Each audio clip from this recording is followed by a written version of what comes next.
Today we're having a look at this new extension from the Scape team to be used with your Genially presentation, and for some reason it's called Brian, but really what it is a spot the difference game or find something in a picture game. So I'll show you a few examples and then I'll show you how to do it. So here's the classic spot the difference. So we can see, I don't know, the clock is different, so if I click on there I get this circle, so that was correct. If I click anywhere that's wrong, like here, I get this little red sign for a minute, and it doesn't matter where I click, if it's wrong I get that sign there. Oh, here I got a right one. Okay, and then when I find all 15 differences, then I will get a reward. But let's have a look at another one. So this time it's spot the picture in the corner, so I need to find this picture somewhere here. So if I click here, then I see that this is now got a little frame there and a new picture has appeared there.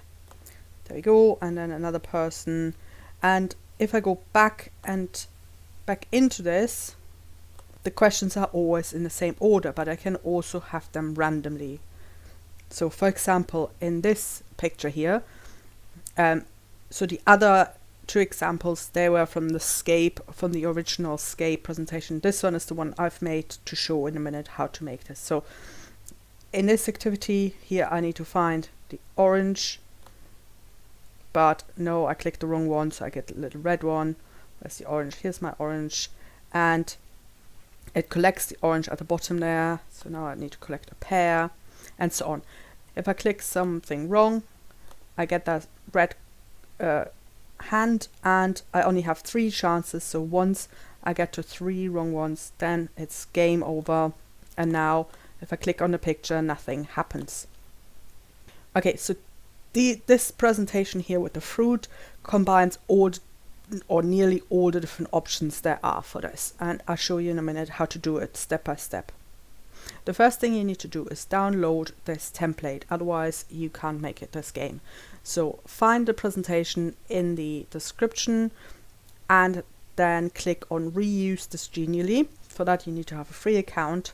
Once you've done that, you go into your own presentation where you want to add a game, and you go up here to add page, and then to my creations you find the one that's called Brian, and then you need to add the templates, which in here are all the pages with the blue background. So just highlight them all and say add, and then it will be added to your presentation, and you can then copy the different elements that you need onto your presentation. You don't need to use all of these elements because there are quite a lot, but they give you lots of different options on how to play your game. And I would recommend reading these general notes before you get started. Okay, so here on this yellow slide, I've got my picture and my words and so on ready to create the fruit finding game, but I haven't added any to the elements yet. So if I go into preview here, nothing would work. Okay, so let's get started just with the simple game. So we need to go to the creation page number 1. The most important element of all is this black one here, which kind of is the code that runs in the background to make this game work. So I need to copy that.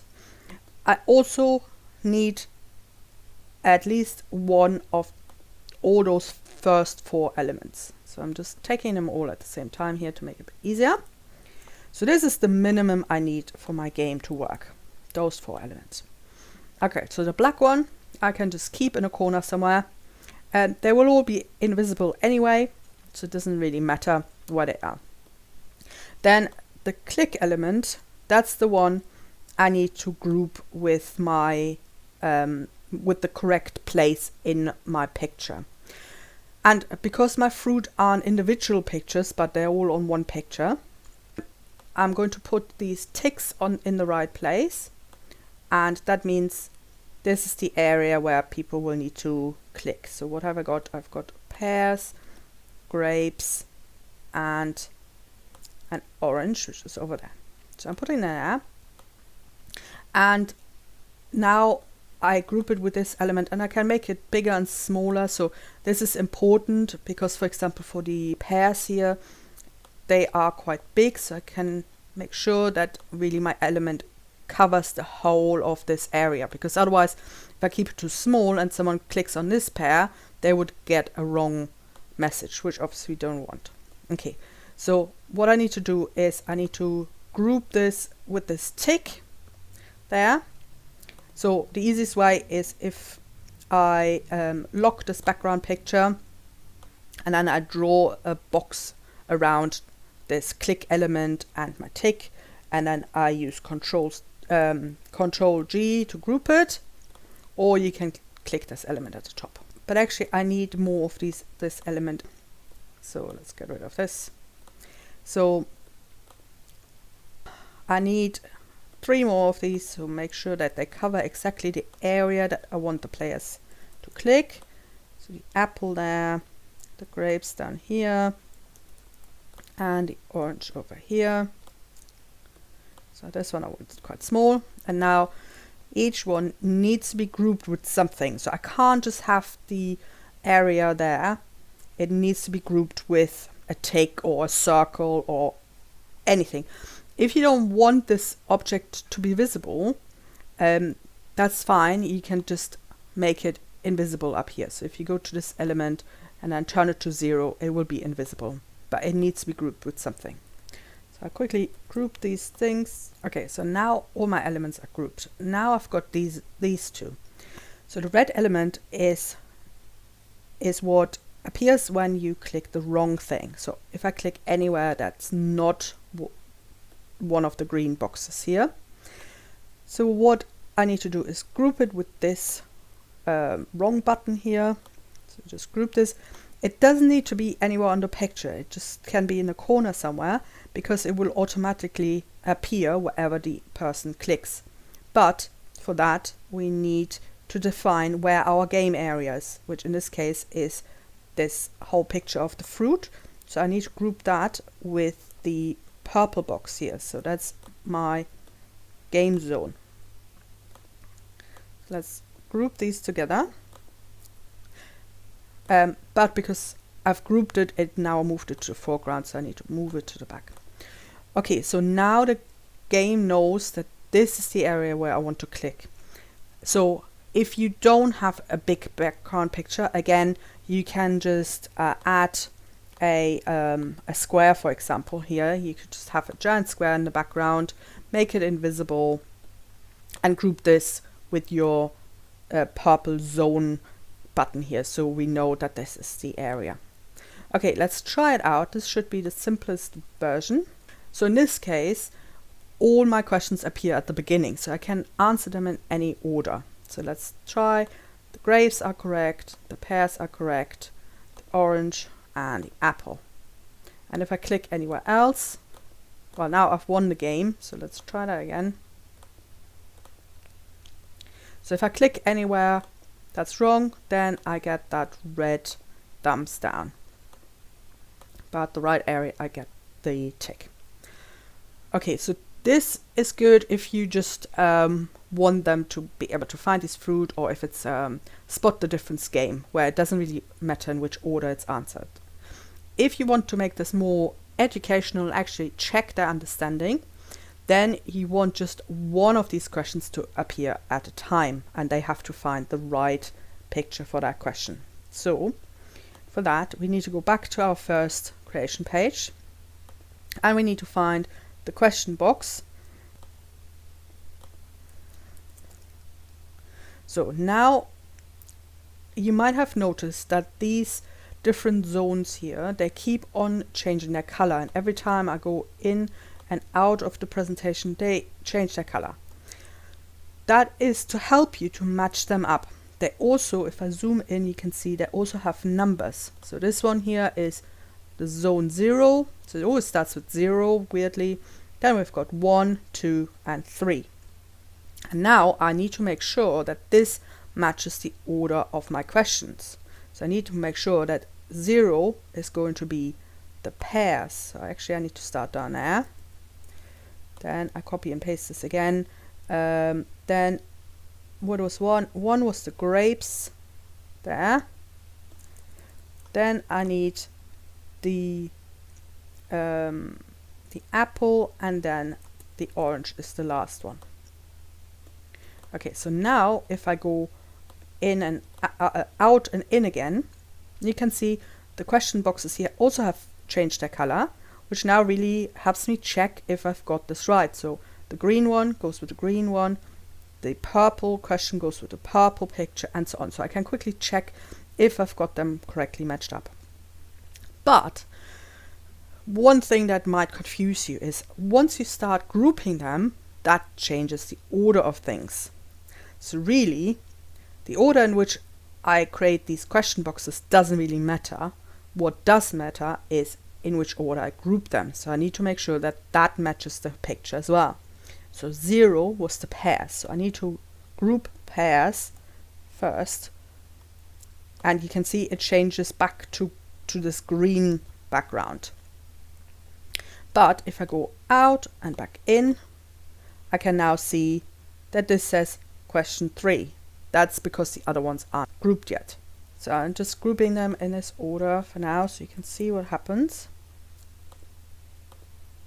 So because I grouped them from the bottom up, it means my bottom one is 0, then 1, 2, 3. But that is not the right order because now they don't match with the picture. So I need to ungroup this again and do it in the right order. So I want 0 needs to be pears, then 1 is grapes. So now hopefully I've paired them in the right order. I go out and back in, and now I can check if it's right. Grapes is pink, yes. Oranges is orange, yes. Red apple, and so on. So this should be right now.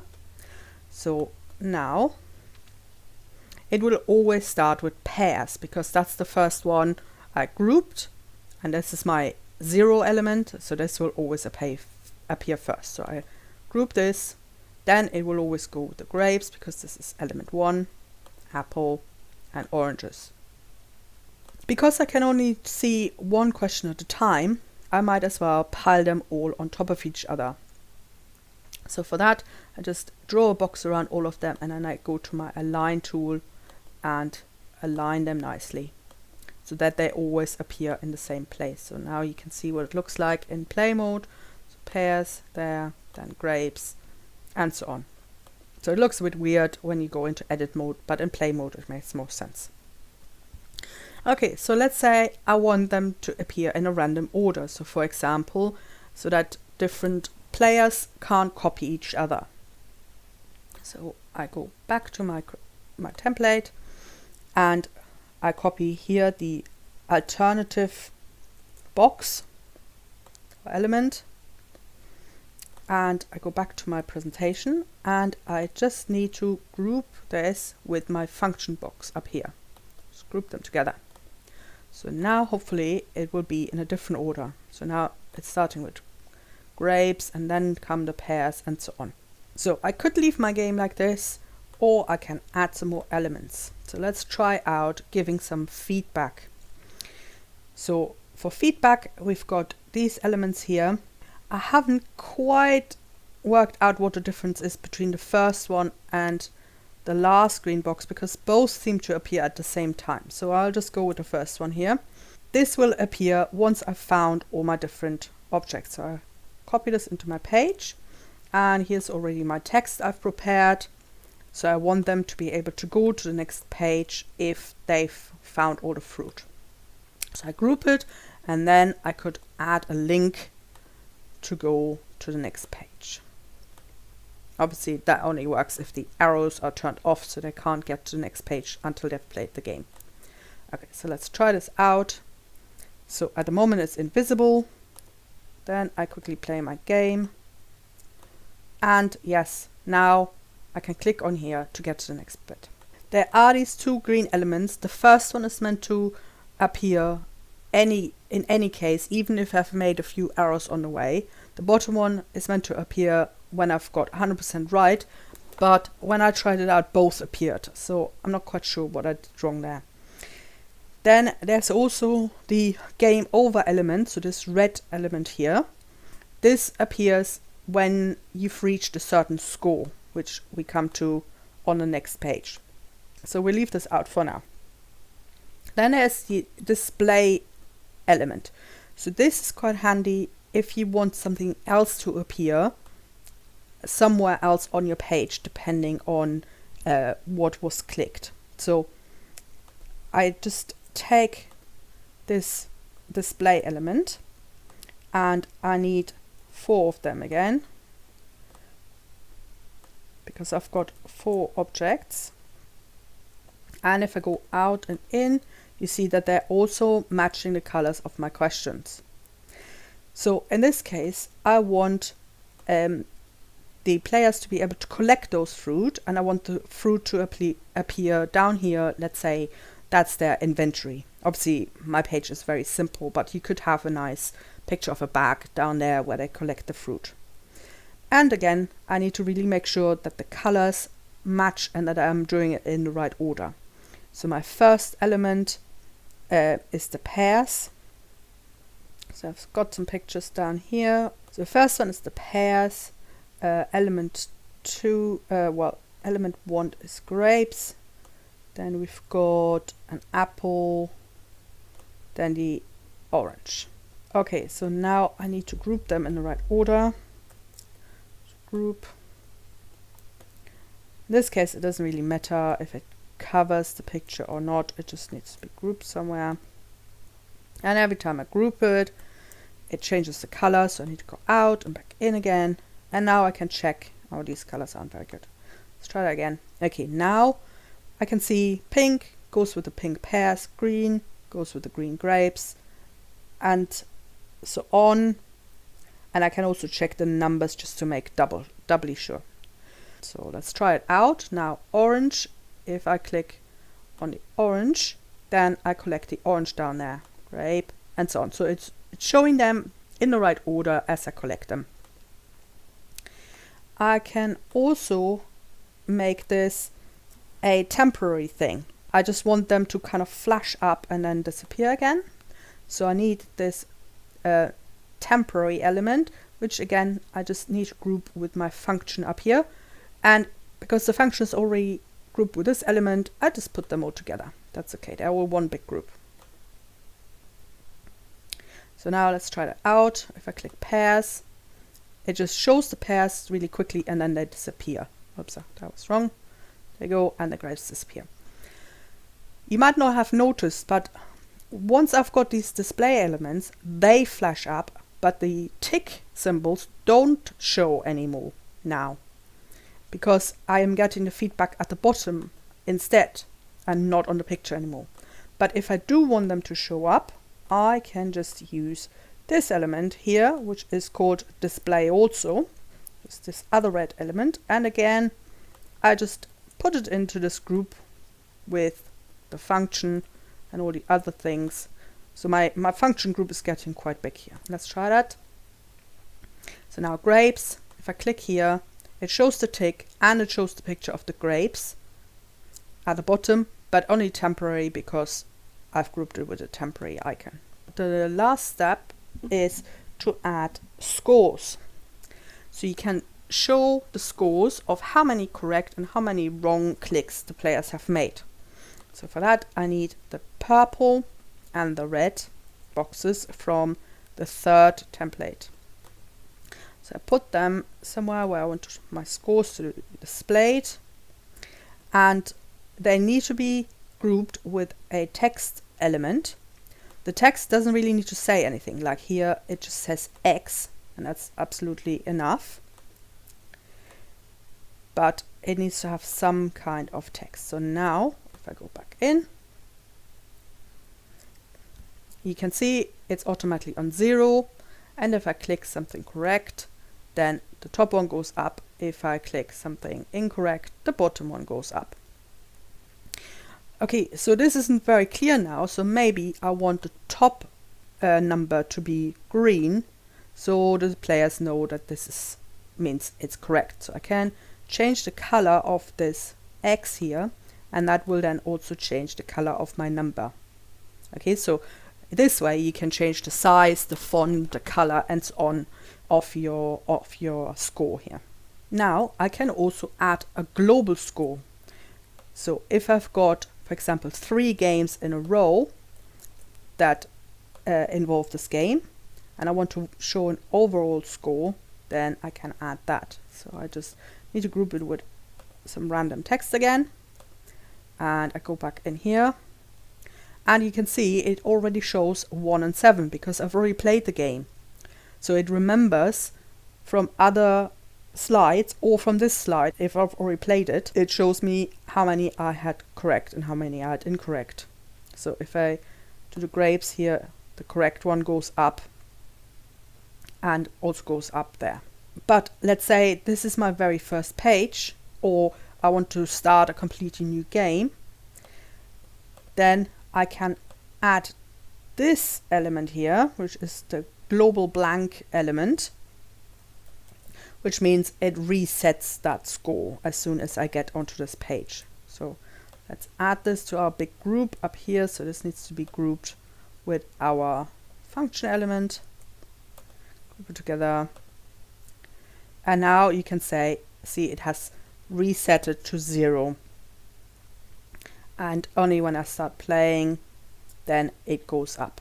Okay, now we come to the penalties. I can take this black element and add it to my function group up here. That means now I get punished for every time I get it wrong. So if I get something right, like the grapes, and then get something wrong, then it's taking away that point I already won. And you can even add a limit. So if you take this bottom element here, the block element, and you put it on your page, this time I need to group it with a number. It doesn't matter what size and so on the number is because it will be invisible. It's just for this code to know how many tries the player has. So in this case, they only have 3 mistakes and then the whole game is lost. So once they got 3 mistakes, they can't keep on playing. So if we do that, you see here my 3 is invisible, but if I keep on getting it wrong 1, 2, 3 times, now if I try to keep on playing, no, I've lost. And to make this even clearer that I've lost, I want to display this message that the game is over. And for that, we need to go back to page 2 of the template, and this is where this red block element comes in. So now I can group this here with my game over message. And I probably want to put this somewhere right in the middle. I could even have something that covers up the whole page and so on. So let's do that. So if I keep on getting it wrong, now it says game over and I can't play anymore. Okay, let's say we don't want to be too mean and we want them to be able to try again. We can add this reset button here. So this is on the creation page number 1. So let's go and put reset here so they can start again. There you go. You can obviously use this as well, even if you're not keeping scores and so on, just to get them to start again. So let's say I get something wrong. I can click reset and then I can start my score again.